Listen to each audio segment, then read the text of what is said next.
चल आज हम बात करने वाले हैं प्रोस्टेट कैंसर और ब्रेस्ट कैंसर के बारे में। अब जैसे सभी को पता है ब्रेस्ट कैंसर क्या होता है, अभी तो ये मालूम चल गया होगा कि हमारे शरीर में कुछ कोशिकाएं हैं जो खराब होती जाती हैं और वो अनकंट्रोलेबली बढ़ते चली जाती हैं और ट्यूमर फॉर्म कर देती हैं। तो ये जो एबनॉर्मल सेल्स हैं ये शरीर के अंदर बढ़ती जाती हैं, डैमेज करती हैं, टिश्यूज को डैमेज करती हैं और फिर अपने साइड के जो दूसरे पार्ट्स हैं बॉडी के और लिम्फेटिक सिस्टम या फिर ब्लड के द्वारा एक दूसरे पार्ट में जाके कोशिकाएं एक दूसरी कोशिकाओं को खराब करती रहती हैं। नॉर्मली कैंसर जो होता है वो पहले एक पार्ट को अफेक्ट करता है।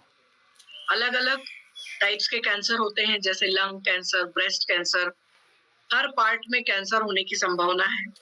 कैंसर का जो नॉर्मल जो थेरेपी है या फिर जो इलाज है, तो एलोपैथी में इसका जो ट्रीटमेंट है वो सर्जरी है, कीमोथेरेपी है, रेडिएशन थेरेपी और दूसरी बहुत सारी थेरेपीज होती हैं जिनको कोशिश की जाती है कि जड़ से इसको निकाला जाए। लेकिन मोस्टली क्या होता है कि यदि थोड़ा भी कैंसर सेल्स शरीर के अंदर रह गई तो फिर प्रॉब्लम वो वैसे ही बढ़ती जाती है। और ये स्लाइड इंपॉर्टेंट बहुत है क्योंकि देखिए जो मुख्य कारण है, रूट कॉज एंड को फैक्टर्स ऑफ कैंसर, इन सारे कारणों से हम अवगत हैं बहुत अच्छी तरह से। रोज ही हम इनके बारे में बात करते हैं। क्यों होता है कैंसर? मोस्टली देखिए ये जो दो फैक्टर्स हैं, ऊपर जो लिखा है ऑक्सीडेटिव स्ट्रेस, फिर न्यूट्रिशनल डेफिशिएंसी, ओबेसिटी, ये जो 3-4 कारण हैं और फिर को फैक्टर्स हैं। ऑक्सीडेटिव स्ट्रेस जेनेटिक्स यानी कि आनुवांशिकता के कारण, कुछ न्यूट्रिशनल डेफिशिएंसीज यानी कुछ अच्छे विटामिन, अच्छे पोषक तत्वों की कमी के कारण, मोटापा बढ़ने के कारण और शरीर के अंदर क्रॉनिक इन्फ्लेमेशन, जो सूजन आ जाती है या फिर इन्फ्लेमेशन आती है, उनके कारण जो दूसरे को फैक्टर्स होते हैं। दूसरे को फैक्टर्स क्या हैं? जैसे कि कंटिन्यूसली कोई मेडिसिन ले रहा है, शरीर के अंदर टॉक्सिसिटी है, एसिडिटी बढ़ी हुई है, कुछ एनवायरमेंटल टॉक्सिन्स हैं जो शरीर के अंदर कंटिन्यूसली जा रहे हैं। पिछले बार जैसे हमने बात की कि कृषि के द्वारा जो कृषि के उत्पाद हैं या फिर जो फर्टिलाइजर्स हैं उनके द्वारा कैसे शरीर के अंदर टॉक्सिन्स जाते हैं। स्मोकिंग या फिर अल्कोहल ज्यादा लेने के कारण, स्ट्रेस या फिर नींद ना होने की वजह के कारण, कुछ खनिज तत्वों में कमी, विटामिन में कमी और जो मैक्रोन्यूट्रिएंट्स हैं इंपॉर्टेंट, उनमें कमी के कारण, तो न्यूट्रिशनल डेफिशिएंसी और पुअर डाइट, ये दोनों तीनों जो फैक्टर्स हैं ये बहुत इंपॉर्टेंट है और हमें यहाँ पे ही काम करना है कि हमारे पास जो प्रोडक्ट है वो क्या है। मोस्टली हमें जो मल्टीविटामिन टैबलेट्स हैं, हमारे जो अलग अलग सिरप्स हैं, जूसेस हैं, वहां पे जहाँ पे हमारे पोषक तत्वों में कमी होती है, न्यूट्रिशनल डेफिशिएंसी होती है, उनको हम पूरा करते हैं हमारे प्रोडक्ट्स के जरिए। तो ये बहुत इंपॉर्टेंट है कि हम एक एक करके प्रोडक्ट भी देखेंगे, लेकिन सबसे इंपॉर्टेंट क्या है, कारण जानना और फिर हमारे पास क्या सॉल्यूशन है, उन सॉल्यूशंस पे काम करना। तो ये सारी चीजें जो होती हैं ये रूट कॉज है, वो फैक्टर्स हैं कैंसर को बढ़ावा देने का। परसेंटेज वाइज यदि रीजन देखेंगे तो सबसे ज्यादा रीजन क्या आता है, डाइट। 30%, 32% स्मोकिंग, ये तो इंडिविजुअल के ऊपर है, स्मोकिंग करने के कारण जो कैंसर होते हैं। इन्फेक्शन, अलग अलग तरह के इन्फेक्शन और फिर जो दूसरे छोटे मोटे occupationally, genetic, alcohol, pollution, radiation और अदर्स, ये कारण हो जाते हैं अलग अलग। परसेंटेज वाइज कैंसर बढ़ने के कुछ कारण हैं। अब ये एक आंकड़ा है, वर्ल्ड वाइड यदि देखेंगे तो कैंसर कैसे बढ़ रहा है, 2012 से 2030 तक का ये आंकड़ा है। कैंसर इंडिया में जो है राइजिंग बर्डन हो गया है, अभी बढ़ते जा रहा है क्योंकि कारण हमने पिछली स्लाइड में देखे। 2020 में 13.92 था, लाख में होता है ये। इंसिडेंसेस जो होते हैं ये लाखों में होते हैं। 2021 2025 में जाके 15.69 लाख हो गया। ये जो आंकड़े हैं ये हमें मिलते हैं नेशनल कैंसर रजिस्ट्री डेटा से। पार्लियामेंट में जो रजिस्ट्रार होता है ICMR national centre of disease informatics and research studies से जो एस्टिमेट करती है। और जो इंसिडेंसेस होते हैं वो क्या बताते हैं कि 10,000 लोगों में, मतलब 2020 में यदि देखेंगे तो 10,000 लोगों में, पुरुषों और महिलाओं में, ये जो आंकड़े हैं ये ज्यादा कॉमन साइट्स कौन कौन सी दिखी जहां पे कैंसर बढ़ा है? लंग कैंसर, माउथ का कैंसर, प्रोस्टेट का कैंसर पुरुषों में, जीभ का और स्टमक का कैंसर, तो 36% ऐसे हुआ है। और महिलाओं में ब्रेस्ट कैंसर, सर्विक्स, ओवरी, गर्भाशय और लंग का कैंसर। तो इस तरह से जो अलग अलग कैंसर हैं इनके कारण भी होते हैं और यह संख्या जो है ये बढ़ती जा रही है। इसका मुख्य कारण तो देखिए कुपोषण और अंदर शरीर के अंदर टॉक्सिक होना, और हमारे शरीर के अंदर जो टॉक्सिन्स हो गए, ओवरबर्डन हो गया, उसके कारण जो ऑक्सीडेटिव स्ट्रेस होता है उसी के कारण ये सारे कैंसर अलग अलग होते हैं। तो पहले देखेंगे प्रोस्टेट कैंसर क्या है और फिर ब्रेस्ट कैंसर क्या है और उसके लिए हमारे पास कौन कौन से प्रोडक्ट्स हैं। तो हम बात करेंगे प्रोस्टेट कैंसर, उसके सिम्टम्स, उसके फैक्टर्स, फिर ब्रेस्ट कैंसर, उसके फैक्टर्स और उसके सिम्टम्स और हमारे प्रोडक्ट्स। ठीक है, तो प्रोस्टेट कैंसर इन जनरल क्या होता है? प्रोस्टेट ग्लैंड जो है ये जो पाई जाती है एक छोटी ग्रंथि होती है। यह एक्चुअली पुरुषों में एक प्रजनन तंत्र का हिस्सा होती है जहाँ पे सीमेन बनता है, वीर्य बनता है, फ्लूइड पार्ट जहाँ पे बनता है। जस्ट मूत्रपिंड यानी ब्लैडर जो होता है, यूरिनरी ब्लैडर, उसके नीचे यह ग्रंथि पाई जाती है। नॉर्मल तौर पे देखा गया है कि ये जो इसमें जब यदि कोई एक कोशिकाएं खराब हो रही हैं और इसका ग्रोथ जो है वो स्लो होता है, मतलब यहाँ का जो कैंसर है, प्रोस्टेट कैंसर में जो ग्रोथ है वो धीरे होती है, और यदि सही समय पे आइडेंटिफाई हो गया, सही समय पे यदि ट्रीटमेंट मिलने लगा तो यह बढ़ता भी नहीं है।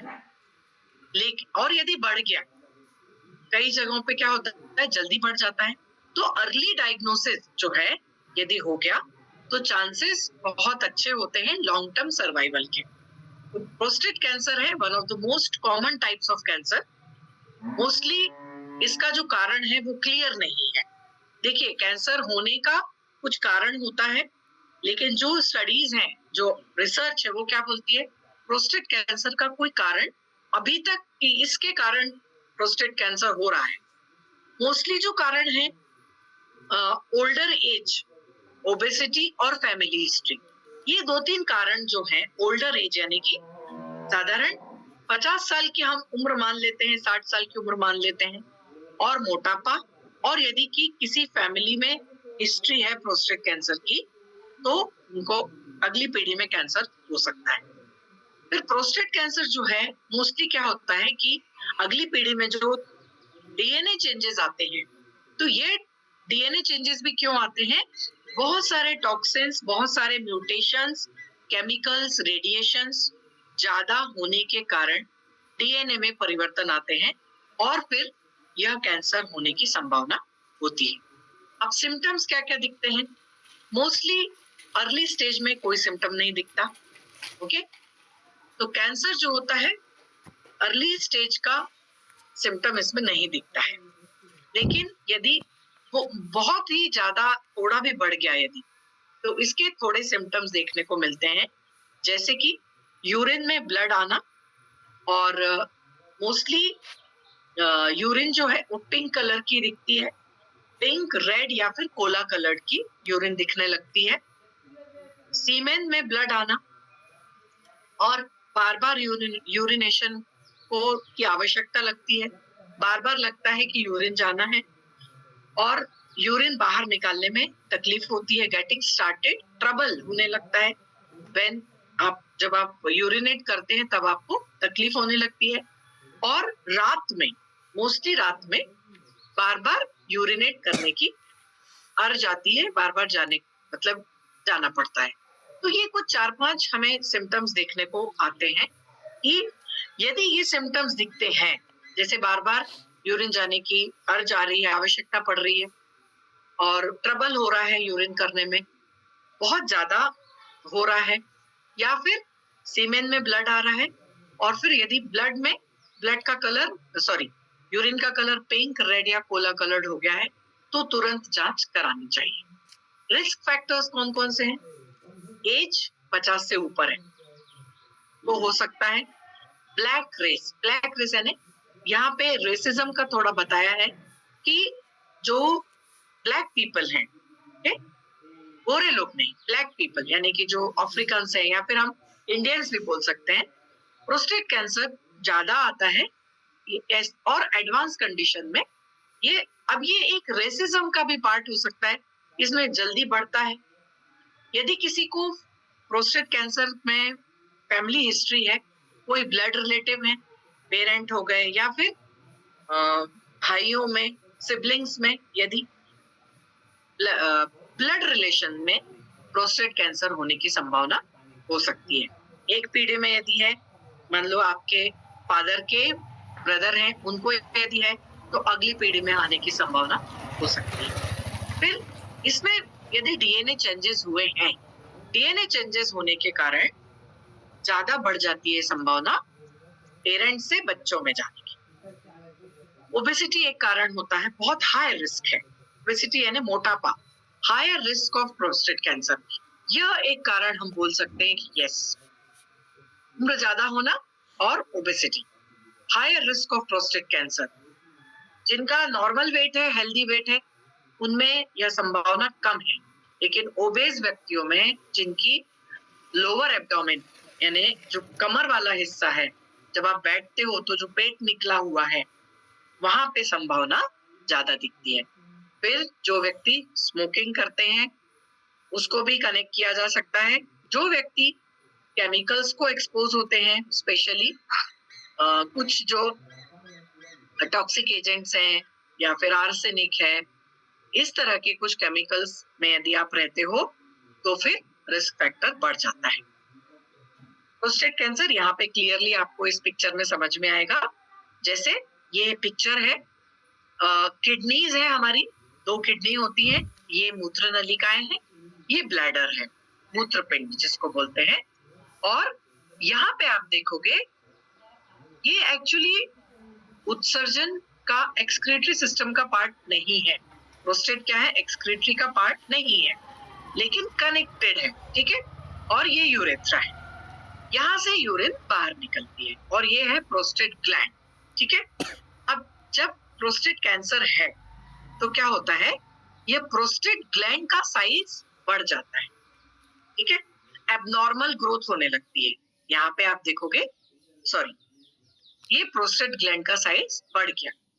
जब प्रोस्टेट, इधर पे आप और क्लियरली देख पाओगे, ये नॉर्मली है, ये नॉर्मल प्रोस्टेट है, ये यूरिनरी ब्लैडर है, ये प्रोस्टेट ग्लैंड है, ओके। अब जब प्रोस्टेट ग्लैंड का साइज बढ़ गया, उसको बोलते हैं क्या? Enlarge prostate. जब प्रोस्टेट ग्लैंड का साइज बढ़ता है तो क्या होता है कि ये जो यूरेथ्रा है, मतलब जहां से यूरिन पास होता है, वह कंप्रेस हो जाता है, ठीक है, दब जाता है। जब यह कंप्रेस हो जाता है, अब यूरेथ्रा से ब्लैडर जब फुल होता है तो यूरिन बाहर निकलती है। लेकिन जब यूरेथ्रा कंप्रेस हो गया तो क्या होगा, यूरिन जो है ऊपर की तरफ वापस जाती है और ड्रॉप्स में बाहर निकलती है। प्रोस्टेट ग्लैंड प्योरली रिस्पॉन्सिबल होता है सीमेन बनाने के लिए, इसका यूरिनरी सिस्टम से कोई संबंध नहीं है। लेकिन चूंकि वो ऑर्गन यहाँ पे उपस्थित है, इसके कारण क्या होता है कि हमारे जो बाकी के जो अंग है वो अफेक्ट होते हैं। तो यूरेथ्रा कंप्रेस होगा, यूरेथ्रा जब कंप्रेस होगा तो यूरिन जो है वो सीधी तरह से पूरी बाहर नहीं निकलेगी और ब्लैडर में वापस जाएगी। इसलिए हमको जो पहले जो हमने सिम्टम्स देखे, बार बार यूरिनेशन के लिए जाना, और ये सारे सिम्टम्स हमें दिखने लगते हैं। डिफिकल्टी यूरिनेटिंग या वीक यूरिन फ्लो होता है, फ्रीक्वेंट यूरिनेशन होता है, यूरिनेशन करते समय दर्द होता है, इरेक्टाइल डिसफंक्शन होने लगता है और थकान आती है। ये प्रोस्टेट ग्लैंड के कॉमन सिम्टम्स होते हैं। और जब कैंसर होने के कारण, कैंसर यदि बढ़ गया तो ये अलग अलग आपको ये इस इमेज में समझ में आएगा। अलग अलग स्टेजेस होती हैं। तो शुरुआत में बिल्कुल छोटा सा यहाँ पे आप देख रहे हो ट्यूमर है, ये प्रोस्टेट ग्लैंड है, यहाँ पे ट्यूमर है। फिर T2 में मतलब जो सेकंड स्टेज आती है उसमें ये साइज बढ़ जाता है। फिर थर्ड में ये साइज और बढ़ जाता है। मतलब क्या है कि ये स्प्रेड होने लगते हैं। मोस्टली क्या होता है कि ये जो टिश्यूज हैं, वो कोशिकाएं हैं, मल्टीप्लाई होती हैं शरीर के अंदर। किसी भी पार्ट में जब कैंसर होता है, वो पहले छोटे ट्यूमर रहता है, फिर वो मल्टीप्लाई होती है और फिर वो बढ़ने लगता है। फिर जब ये बढ़ने लगता है तो देखिए ये किस तरह से बाकी के अंगों में भी बढ़ता है। The cancer has spread, मतलब यदि स्टेज 4 पे चला गया तो cancer has spread to nearby organs, वहां के स्ट्रक्चर जैसे कि यूरिनरी ब्लैडर, रेक्टम और पेल्विक वॉल, पूरे वहां पे जो जितने भी ऑर्गन्स हैं उन सब में यह कैंसर फैलता चला जाएगा। इसलिए अर्ली स्टेज पर डिटेक्ट करना। तो इसमें से कोई भी सिम्टम यदि दिखे, कोई भी लक्षण दिखता है यदि, तो तुरंत इसकी जांच करानी चाहिए। ठीक है, मतलब फिर हम जैसे ही उसको जांच में समझ में आ गया कि कैंसर है तो फिर उसको प्रिवेंट किया जा सकता है। प्रोस्टेट कैंसर के बारे में 7 ऐसी चीजें हैं जो हमें मालूम होनी चाहिए। पहले 8 पुरुषों में से 1 पुरुष को पूरी लाइफ में कभी ना कभी ड्यूरिंग हिज लाइफ टाइम, मतलब 8 में से 1, अंदाजा लगाइए अब आप। फिर कैंसर सर्वाइवल होता है, ऐसा नहीं है कि ये जानलेवा है, प्रोस्टेट कैंसर का सर्वाइवल पॉसिबल है। और फिर फैमिली हिस्ट्री यदि है तो यह इस दूसरे जनरेशन में जाना, इसका जो रिस्क है वो डबल हो जाता है। 15% प्रोस्टेट कैंसर जो है यह हेरिडिटरी होते हैं, म्यूटेशंस के कारण होते हैं, किसी केमिकल म्यूटेशन के कारण। और जैसे जैसे उम्र बढ़ती है वैसे वैसे इसकी संभावनाएं बढ़ती हैं। विद एज कम उम्र में प्रोस्टेट कैंसर की संभावना नहीं है, लेकिन उम्र बढ़ने के बाद और वो यदि प्रोस्टेट कैंसर अर्ली एज में डिटेक्ट हो गया, अर्ली एज यानी फर्स्ट एज में डिटेक्ट हो गया, तो संभावना होती है 99% क्योर भी हो सकता है। ये ध्यान रखिए, प्रोस्टेट कैंसर एक साइलेंट है, पता नहीं चलता है, और it's very very important to get it check यदि आपको कोई भी सिम्टम्स नजर आते। अब आयुर्वेदा यानी हमारे पास इसके क्या इलाज है, जो कि फूड जो सपोर्ट देता है नेचुरली। बाकी की हम बात नहीं करेंगे क्योंकि थेरेपीज हैं, अलग अलग कीमोथेरेपी है, सर्जरी है, वो सब है। लेकिन जब हमको पता है 90% लोगों में एनलार्ज प्रोस्टेट, इसको बोलते हैं BPH, एनलार्ज प्रोस्टेट है, 50% लोगों में होता है 50 साल की उम्र के बाद। तो प्रोस्टेट कैंसर जो है बहुत अच्छी ज्यादा इसमें वेरी इफेक्टिव मेथड होती है आयुर्वेद में, जहां पे हम इसको ट्रीट कर सकते हैं, इसकी रिस्क को कम कर सकते हैं, कंबाइनिंग हर्बल रेमेडीज। अब आप सोचने लग जाइए कि अपने पास कौन कौन से ऐसे प्रोडक्ट्स हैं। ये लिस्ट आप जब देखोगे तो आपको ध्यान आएगा हमारे पास कौन से ऐसे प्रोडक्ट्स हैं जिसमें जिंक है, जिसमें लाइकोपीन है, fruit rich in lycopene, vitamin C rich veggies and fruits, beta sitosterol food, garlic और अनियन वाला फूड, क्रूसीफेरस और ओमेगा 3 वेजिटेबल्स और विटामिन डी। ये सारे जो सप्लीमेंट्स हैं, अब आप एक एक करके सोचो कि आप अपने पास क्या क्या ऐसे प्रोडक्ट हैं जिनमें ये सारी चीजें हैं, तो रिस्क कम होगी और प्रोस्टेट के फंक्शन को सपोर्ट मिलेगा। तो इनकॉर्पोरेटिंग नेचुरल फूड अपने डाइट में, तो आयुर्वेदिक थेरेपी जो है एक होलिस्टिक थेरेपी देती है, साइड इफेक्ट फ्री थेरेपी देती है। प्रोस्टेट कैंसर ट्रीटमेंट को नेचुरली इसको हम ठीक कर सकते हैं। अब आप ये ध्यान रखिए, वाली स्लाइड आगे जाके यही सारे हम प्रोडक्ट्स देखने वाले हैं। ठीक है, अब ब्रेस्ट कैंसर के बारे में बात करेंगे। ब्रेस्ट कैंसर क्या है, एक डिसीज है जिसमें एबनॉर्मल ब्रेस्ट सेल्स ग्रो होती हैं आउट ऑफ कंट्रोल। जैसे प्रोस्टेट कैंसर है वैसे ही ब्रेस्ट में आउट ऑफ कंट्रोल एक छोटा सा ट्यूमर बनता है और फिर वो ग्रो करते चला जाता है। इसमें भी महिलाओं में होता है। ब्रेस्ट कैंसर कॉज एस्टिमेटेड 6,70,000, मतलब 2022 का था ये आंकड़ा, और सारी कंट्रीज में। Okay, roughly half of the breast cancer occur in women. No specific risk factor. Then sex and age. Breast cancer जो है हर देश कहीं भी हो सकता है, every country in the world. यहाँ पे आप देख सकते हो, जैसे इस चित्र में ये ट्यूमर दिख रहा है, ये चेस्ट की मसल्स हैं, ये मिल्क डक्ट है और ये लोब्यूल्स हैं। ठीक? और यहाँ पे ये जो पेशियां हैं इनमें ट्यूमर जनरेट हो गया, अब ये धीरे धीरे फैलते जाता है ग्लोबली और इंडियन दोनों जगहों पे, मतलब ग्लोबली भी फैल रहा है और भारत देश में भी ब्रेस्ट कैंसर फैलते जा रहा है। मोस्टली हम देखेंगे 1.38 मिलियन, नियरली मतलब 1 करोड़ से ज्यादा ब्रेस्ट कैंसर हर साल हो रहा है। Every 4 minute Indian woman is diagnosed with breast cancer. 4,58,000 deaths हो चुकी हैं कैंसर की हर साल में, और 1 woman dies breast cancer in every 13 minutes in India. ये अलार्मिंग है, बहुत अलार्मिंग है। मतलब हर 4 मिनट में डायग्नोस होता है और हर 13 मिनट में एक महिला की डेथ होती है सिर्फ ब्रेस्ट कैंसर के कारण। अब इसके रिस्क फैक्टर क्या है? जेंडर, क्योंकि ब्रेस्ट कैंसर है तो महिलाओं में ही होगा।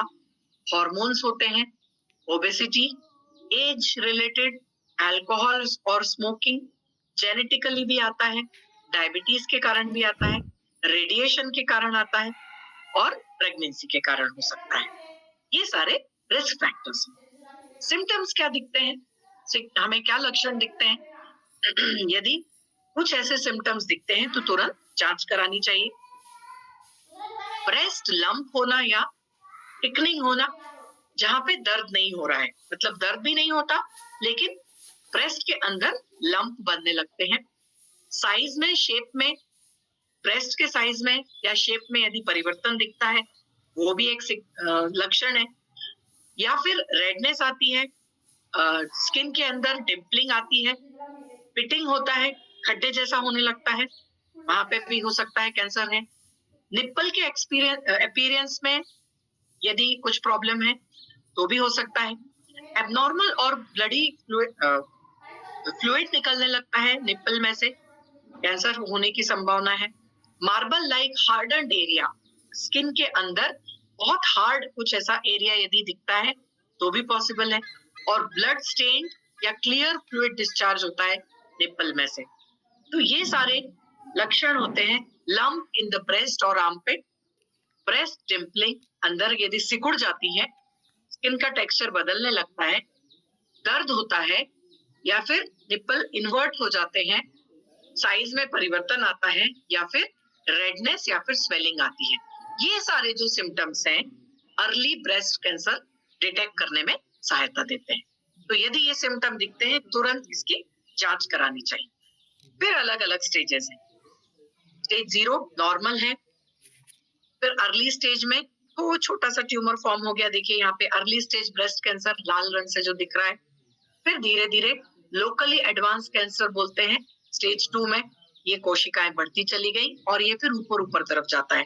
फिर एडवांस ब्रेस्ट कैंसर, कोशिकाएं बढ़ने लगती हैं और पूरे एरिया को यह डैमेज करती है। मेटास्टेटिक ब्रेस्ट कैंसर स्टेज 4, ये फिर यहाँ पे फिर जब फैल गया फिर ये अर्ली डिटेक्शन में काम नहीं आता। जब भी कोई भी लक्षण दिखे तुरंत के तुरंत उसकी जांच होगी तो जल्दी डिटेक्ट हो जाएगा कि कैंसर है या नहीं है। रिस्क किसको है? मोस्टली मिल्क डक्ट जो होती है, जहां पे लोब्यूल्स बनते हैं मिल्क डक्ट के, वहां पे ट्यूमर होने की संभावना होती है। अर्लीस्ट जो होता है लाइफ थ्रेटनिंग नहीं है, यदि अर्ली डिटेक्ट हो गया तो लाइफ थ्रेटनिंग नहीं होता है। कैंसर सेल स्प्रेड होने लगती है नियर बाय ब्रेस्ट टिश्यूज में और यह ट्यूमर क्रिएट करती है, लंप बन जाता है। Okay, female gender is the strongest breast cancer risk factor, क्योंकि फीमेल है, ब्रेस्ट फीमेल्स में होती है इसलिए उनको ही कैंसर होता है। सर्टेन फैक्टर्स जो ब्रेस्ट कैंसर को में रिस्क है, कौन कौन सी रिस्क फैक्टर्स हैं? Increasing age above 50 years, obesity यानी कि ज्यादा मोटापा, हार्मफुल यूज ऑफ अल्कोहल, महिलाओं का ज्यादा अल्कोहल का यूज होना, family history of breast cancer यदि है तो भी पॉसिबल है, हिस्ट्री ऑफ रेडिएशन एक्सपोजर, यदि कभी आप ज्यादा किसी रेडिएशन जैसे एक्सरे है या फिर और कोई रेडिएशंस को ज्यादा एक्सपोज हुए हो, तो फिर डीएनए म्यूटेशन होता है, डीएनए में परिवर्तन आते हैं और कोशिकाएं खराब होती हैं। फिर उसके बाद रिप्रोडक्टिव हिस्ट्री, जैसे कि मेंस्ट्रुअल पीरियड में शुरू होने में तकलीफ हुई है या फिर फर्स्ट प्रेगनेंसी एज लेट हुई है, उसमें भी हो सकता है। टोबैको का यूज यदि हो आप कर रहे, कोई महिला कर रही है, और फिर पोस्ट मेनोपॉजल हार्मोनल थेरेपी यदि ले रही है। प्रजननवृत्ति के बाद, पोस्ट मेनोपॉज के बाद यदि कोई हार्मोन थेरेपी महिलाएं ले रही हैं, तभी भी रिस्क हो सकता है। तो ब्रेस्ट कैंसर रिस्क फैक्टर क्या क्या है? Gender, age, alcohol, radiation, genetics, hormone और ओबेसिटी। अब यहाँ पे भी आयुर्वेदा ब्रेस्ट कैंसर में कैसे उपयोगी है? एंशिएंट यदि हम आयुर्वेदिक टेस्ट देखेंगे, चरक संहिता, सुश्रुत संहिता, उसमें कैंसर को डिस्क्राइब किया है ग्रंथि के नाम से, मतलब स्मॉल या माइनर ट्यूमर। ग्रंथि अंदर, ब्रेस्ट के अंदर स्मॉल या माइनर ट्यूमर होना, और अर्बुदा, अर्बुदा यानी लार्जर या फिर सीरियस ट्यूमर, बड़ा हो जाने। तो यह कब होता है? जब आपके शरीर में टॉक्सिन्स ज्यादा होते हैं।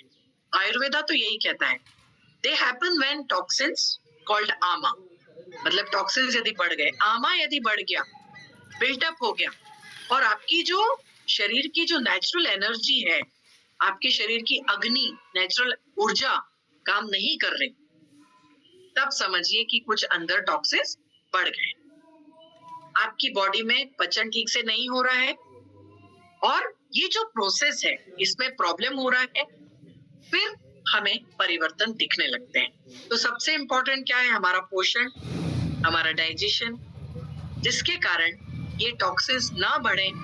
वैसे हमारे पास ब्रेस्ट कैंसर आयुर्वेदा में क्या बोलता है कि सिम्टम को कंट्रोल कर सकते हैं, टारगेट कर सकते हैं। जो हमारे जो 3 दोष हैं, दोषा, धातु और स्त्रोता, ये जो दोषास हैं, त्रिदोष, वात, पित्त, कफ, धातु यानी कि सप्त धातु है, जो कि ट्यूमर प्रोग्रेशन को रिवर्स करती है। उसकी जो प्रोग्रेशन है नेचुरली इसको रिवर्स करती है। यदि हमने इन तीनों को ठीक कर लिया, हमारे दोष को, धातु को और स्त्रोत को, इनको यदि ठीक कर लिया आयुर्वेद के द्वारा, तो इसका रिवर्स होने लगता है। तो रिकरेंस ना हो, उसके लिए हमारे पास क्या करना है? हमें इम्यूनिटी अच्छी करनी है और ओजस बढ़ाना है। तो लॉन्ग टर्म हीलिंग मिलेगा। वो हमें कहाँ से मिलेगा? इम्यूनिटी आप सबको पता है। ओज कहाँ से मिलेगा, ओजस कहाँ से मिलेगा, वो भी आपको पता है। ब्रेस्ट कैंसर यदि 1 to 3 में है, तो क्या करते हैं? इंटीग्रेटिव आयुर्वेदिक प्रोटोकॉल, जैसे कचनार है, गुगुलू है, और जो रसायन थेरेपी है। अब आप सोचिए, गुगुलू काय में है, कचनार काय में है। ब्रेस्ट ट्यूमर में हर्बल एक्सट्रैक्ट जैसे वरुणा, कंचनारा, अश्वगंधा, ये साइटोटॉक्सिक इफेक्ट दिखाते हैं और हार्मोन मॉड्यूलेट करते हैं, जिससे ट्यूमर का रिग्रेशन कम हो जाता है। इन्फ्लेमेटरी ब्रेस्ट कैंसर यदि है, इन्फ्लेमेशन के कारण हो रहा है, तो कौन कौन सी मेडिसिन काम आती है? टर्मरिक, मंजिष्ठा, गुगुलू, जो स्वेलिंग को कम करती हैं, लिम्फेटिक ब्लॉकेज ठीक करती हैं और दर्द कम करती हैं। ब्रेस्ट सिस्ट में देखिए, कचनार, गुगुलू, त्रिफला कफ को बैलेंस करेगा और लिम्फेटिक स्टैग्नेशन को ठीक करेगा। Breast cancer post therapy, chemotherapy में क्या है? गुंडुची, आंवल की, शतावरी, ये देखिए। अब आप सोचिए, और लास्ट में कैंसर प्रिवेंशन, तो आयुर्वेदा क्या एम्फेसाइज करता है? Detox, breast self care, hormone balance, रसायनों का बैलेंस, और जितने भी जो अर्ली म्यूटेशन के कारण चेंजेस आते हैं, उनको थामना, उनको प्रिवेंट करना। अब आप बताइए कि हमारे पास कौन कौन से ऐसे प्रोडक्ट हैं जिनके कारण हम अपना कैंसर यदि है, अर्ली स्टेज में भी यदि कुछ है, टॉक्सिन्स को कम करना है, एंटीऑक्सीडेंट ज्यादा से ज्यादा लेना है, क्योंकि फ्री रेडिकल्स जो होते हैं वो कैंसर को डेवलप करने में धकेलते हैं। कैंसर ज्यादा डेवलप कब होता है? जब टॉक्सिन्स बढ़ गए शरीर में, फ्री रेडिकल्स बढ़ गए शरीर में। तो क्या लेना है हमें? एंटीऑक्सीडेंट्स लेना है। अब आप बताइए एंटीऑक्सीडेंट्स कौन कौन से प्रोडक्ट्स में पाए जाते हैं? सोचिए। एंटीऑक्सीडेंट जो है हमारे डाइट का पार्ट होना चाहिए। फ्री रेडिकल्स जो हैं, जो हेल्दी सेल्स को अटैक करते हैं, एंटीऑक्सीडेंट जो है उनको कम करते हैं। Vitamin C, beta carotene, vitamin E. ठीक है, अब एक एक करके प्रोडक्ट देखेंगे। तो ऑक्सीडेटिव स्ट्रेस और कैंसर। ऑक्सीडेटिव स्ट्रेस बढ़ेगा तो कैंसर बढ़ेगा। ठीक है, मतलब फ्री रेडिकल्स बढ़ेंगे तो ऑक्सीडेटिव स्ट्रेस बढ़ेगा, और ऑक्सीडेटिव स्ट्रेस बढ़ेगा तो कैंसर कोशिकाएं बढ़ेंगी।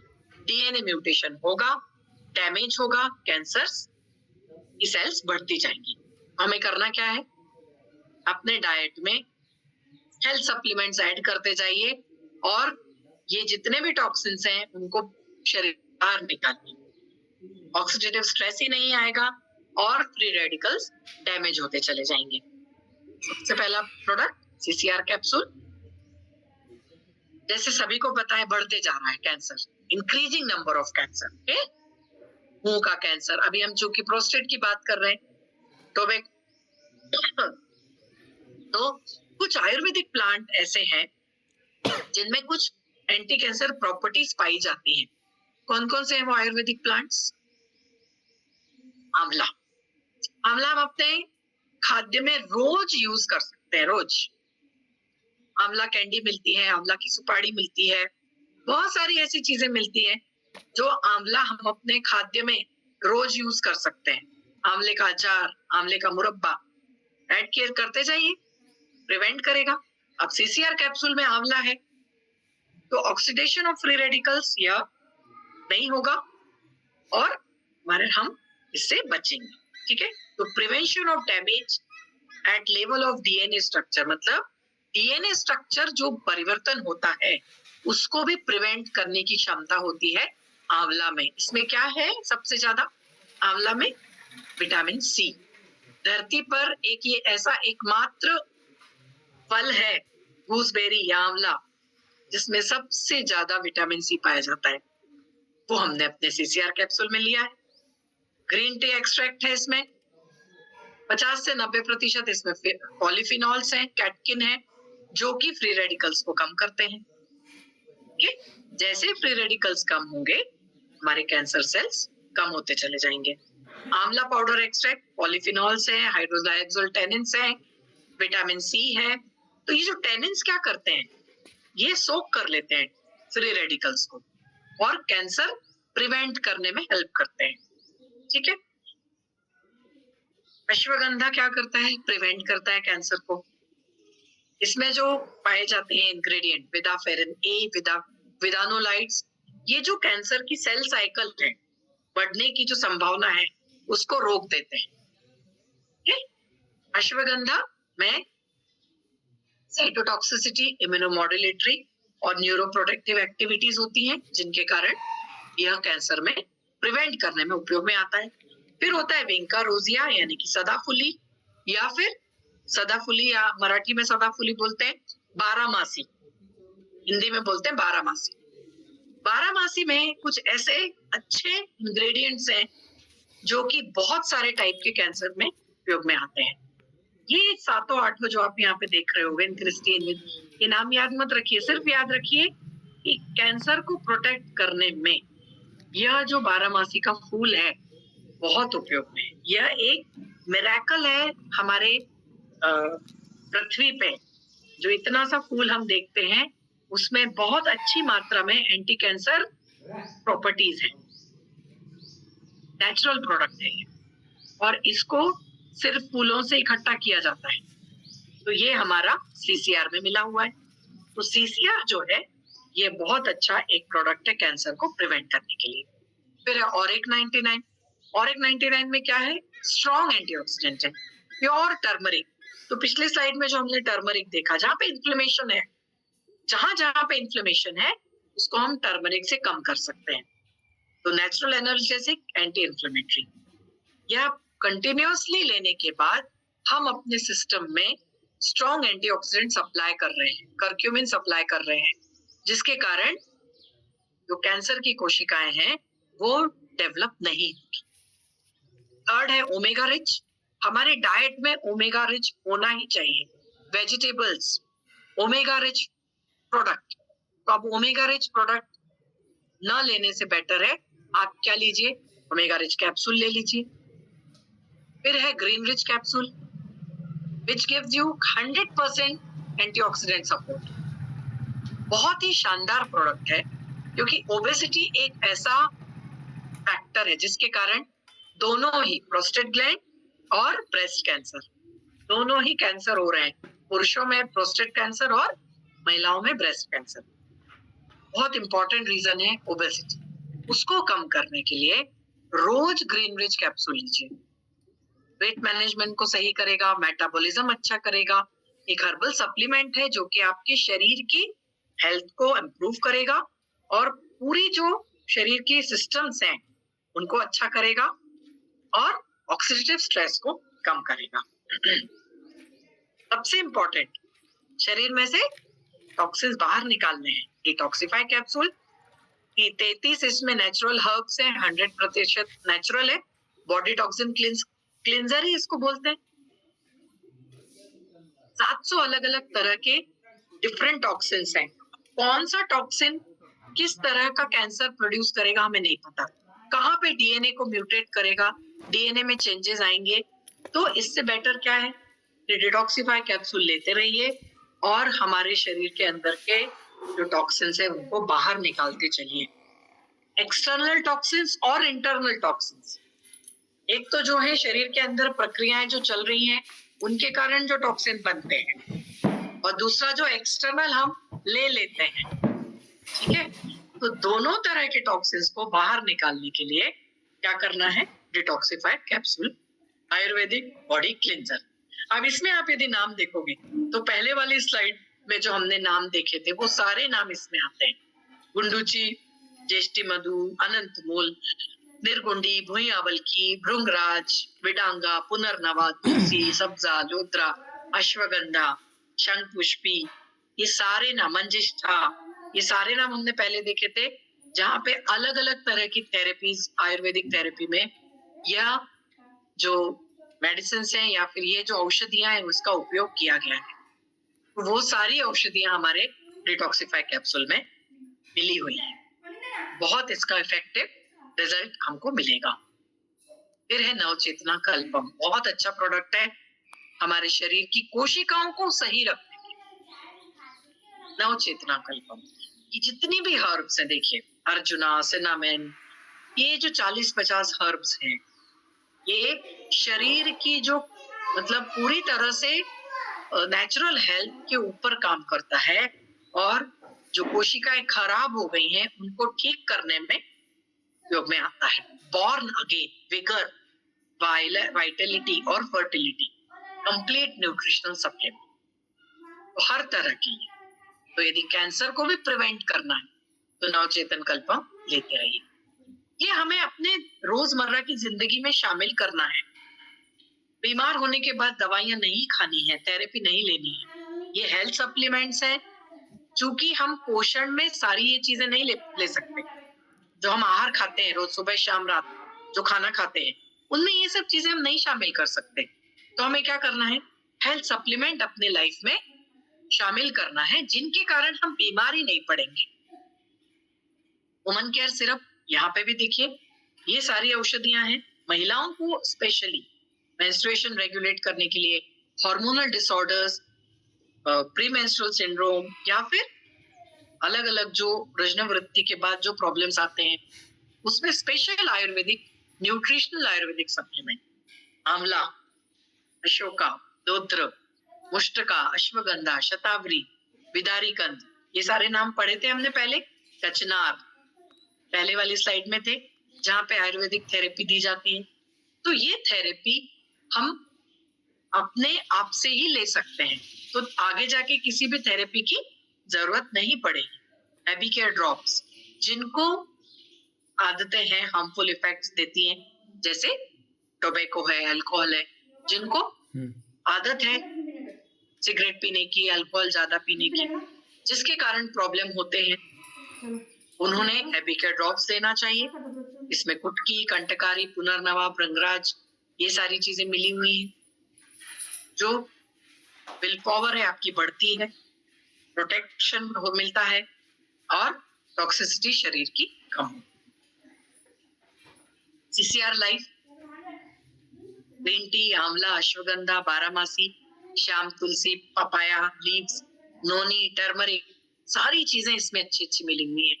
Lemon, vitamin C, ashwagandha, cinnamon antioxidant, turmeric antioxidant, anti inflammatory, पुनर्नवा कोशिकाओं को सही करने के लिए, सारी चीजें इसमें हैं। यूजफुल फॉर कैंसर पेशेंट और या फिर जिनको कैंसर नहीं भी है और थोड़े थोड़े लक्षण दिख रहे हैं और आगे डैमेज ना हो, प्रिवेंट करता है डीएनए लेवल स्ट्रक्चर को, डैमेज को कम करने में। 30 ml juice, 30 ml, so disease free life और complete body care, CCR। Sea buckthorn juice, जो कि हमें न्यूट्रिशन अच्छा चाहिए।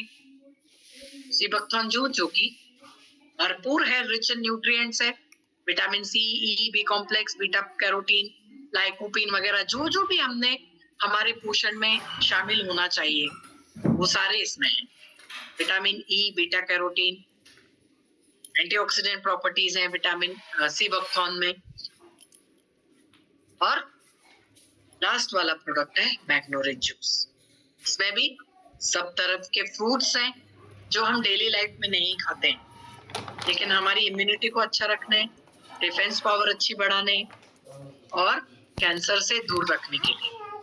जितने ज्यादा हम ये चीजें लेंगे, हमको क्या होगा, उतने ही अच्छे शरीर में एंटीऑक्सीडेंट मिलेंगे और एंटीऑक्सीडेंट जितने शरीर के अंदर जाएंगे, फ्री रेडिकल्स कम होंगे और ऑक्सीडेटिव स्ट्रेस कम होगा। ऑक्सीडेटिव स्ट्रेस कम होगा तो हमारे शरीर में कैंसर की कोशिकाएं बढ़ना बंद हो जाएंगी। इसीलिए ये सारे प्रोडक्ट्स का यूज करना जरूरी है।